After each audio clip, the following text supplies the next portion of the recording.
Class 10-এর জিওমেট্রির আরেকটি অবজেক্টিভে এই চিত্রে angle AOD 140 degree, angle CAB 50 degree, angle BED কত?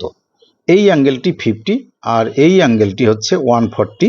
তো এই ছোট্ট অ্যাঙ্গেলটি কত? এবার এই অ্যাঙ্গেলটি যদি 140 ডিগ্রি হয় তাহলে ও বিন্দুতে বাকি কোণটি মানে আমি অন্য কালারে বলছি, এখান থেকে স্টার্ট করে এই পর্যন্ত এই কোণটি কত ডিগ্রি হয়? এটিকে প্রবৃদ্ধ বলে। তাহলে অতএব প্রবৃদ্ধ কোণ, আমরা সংক্ষেপে প্রবৃদ্ধ লিখলাম, প্রবৃদ্ধ কোণ এ ও ডি ইকুয়াল টু হবে কি 360 ডিগ্রি থেকে উপরের দিকে যে অ্যাঙ্গেলটা আছে 140 ডিগ্রি মাইনাস করব, তাহলে 220 ডিগ্রি। এই দিকের অ্যাঙ্গেলটা হলো কত? 220 ডিগ্রি।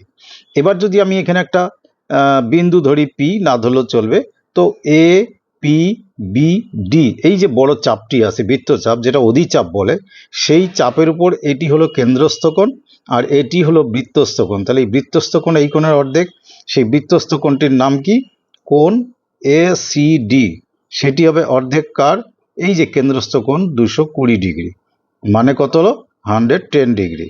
তো এটা যদি 110 হয়, এবার বড় ত্রিভুজ এ সি ই তে দেখো, তার মানে এবার ত্রিভুজ এ সি ই এর যে অবশিষ্ট কোণ এ ই সি, এই অ্যাঙ্গেলটা A E C equal to 180 degree থেকে আমরা মাইনাস করব 110 প্লাস এই যে এখানে 50 আছে সেটি,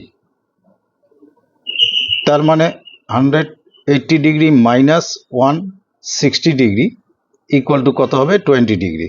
এটাই হচ্ছে যে কোণটি আমাদের চেয়েছে সেই কোণটির মান।